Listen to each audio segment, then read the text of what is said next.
Oui, bienvenue à Niamey. Hein. C'est comme ça. Dans les années 90, on a eu un mouvement qui a secoué pratiquement toute l'Afrique, hein, avec l'arrivée de la démocratie.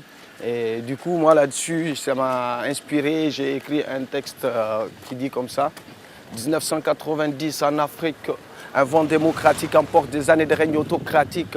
Parti unique, État, régime militaire, société de développement ensevelie sous le multipartisme, séisme dont les protagonistes, associations, syndicats, institutions financières et anciennes métropoles en Afrique francophone. Malgré les remous sociopolitiques de ses débuts à son démarrage formel ici en 1991, après une conférence nationale quelque peu folklorique, la démocratie résiste.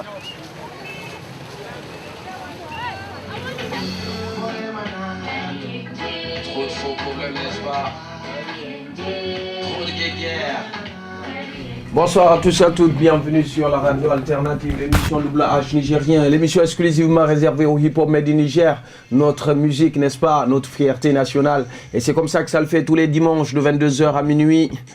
Et ce soir, nous allons encore parler donc de problèmes qui opposent les artistes au ministère de la Culture. Qu'est-ce qui t'a conduit à mener une émission de radio? Oui, donc moi, souvent quand on me demande comment je suis arrivé dans le rap, je dis toujours que c'est un hasard qui ressemble à un choix. Mais je suis aujourd'hui pleinement dedans.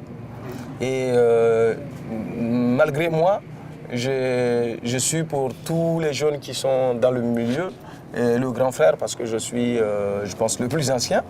Et du coup, c'est pour moi aussi un devoir de tenir une telle émission, une émission qui parle d'eux, qui parle de ce qu'ils font. Parce que depuis 1996 déjà, vous étiez là, vous étiez présents et vous avez voulu en donner et vous nous en donnez encore. Ben oui, c'est comme ça que ça le fait, tranquille, merci. Et donc du coup, il m'arrive d'inviter des groupes pour justement qu'ils parlent de ce qu'ils font, pour qu'ils parlent aussi des difficultés qu'ils rencontrent. Et de leur permettre de dire, de s'exprimer, de dire ce qui les préoccupe. Et c'est une des rares radios qui le fait ici.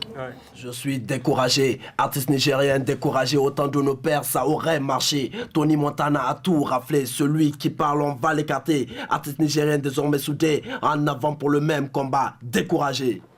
Yeah, Sankara. Yo, la génération consciente vieillit dans la galère. Diplôme même, mis à l'attente dans la rue. Elle ne voit qu'une seule espérance déboucher l'exodance pour assurer son avenir et celui de sa descendance. Oh shit, que je pleure pour tous ces enfants mourant de maladies, de famine, tandis que dans ton comble leur régner de richesse. Beaucoup n'osent parler de réalité de ce pays, de peur de se faire coffrer sur ses toits. Ils préfèrent rester surémés, subissant la pression du système qui semble persévère dans la destruction de la nation. Tribunal, esquive. Donc j'ai compris le système. Chaque jour que Dieu fait, on se bat contre la faim, la soif et la misère. On parie sur nos vies pour assurer notre survie. On fait de notre possible pour mettre une croix sur l'arène, pour ne pas songer à nos dilemmes. On regarde notre emblème, celui du Niger. Je vous adore, confab tous du Niger. Et avec ceux qui nous écoutent ce soir sur 89.4. Donc le rap devient une espèce de forme d'éducation populaire. Mais oui, bien sûr. C'est ça justement le truc. Même le titre de notre dernier album, c'est Teni Bonsé, qui veut dire fais-toi toi-même, bats-toi. Donc n'attends rien de personne. C'est justement pour dire aux jeunes de ne plus attendre et de ne plus être comme nos États mendiants qui sont toujours en train de tendre la main. Non, nous on veut finir avec ça. On veut établir d'autres types de relations et il faut que ça commence dès maintenant.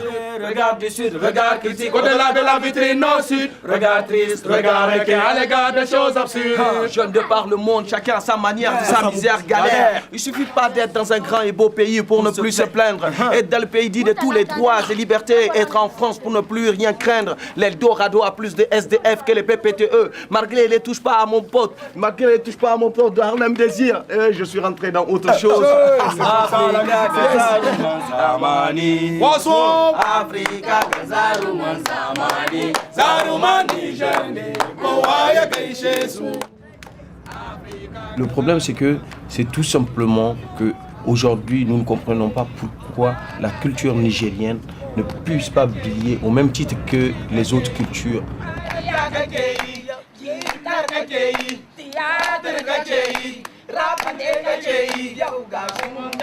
En fait, les artistes ont dit qu'ils allaient défendre ce qu'ils font. Ils allaient donc défendre leurs droits.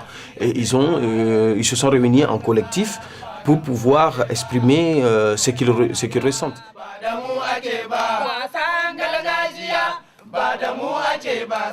Depuis que nous avons engagé ce mouvement, nous avons amené une nouvelle forme de lutte dans notre pays.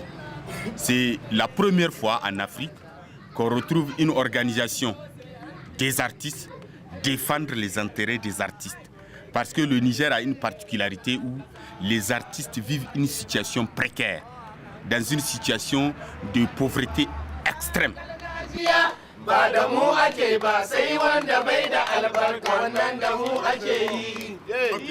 On souhaite un statut social à l'artiste, qu'il y ait la création d'une caisse d'épargne et de solidarité culturelle qui permettrait aux artistes de créer un compte d'épargne, qui permettrait aux artistes avant un album ou avant la création d'une pièce de théâtre qu'ils puissent avoir un emprunt pour travailler.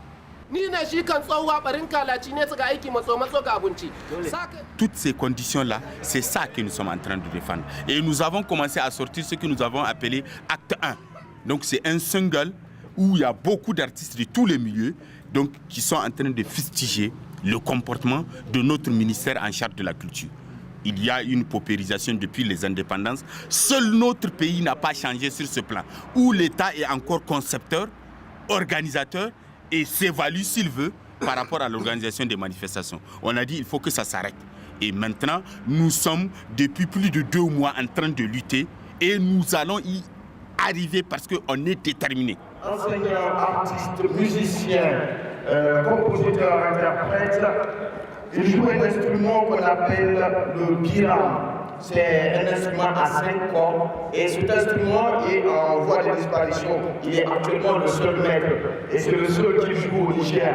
Il essaye de garder cet instrument en vie. Et il est syndicaliste et victime de la lutte que les artistes sont en train de mener pour la prospérité, pour la révalorisation de la culture nigérienne. Je vous laisse écouter le groupe Maman Malam Baka.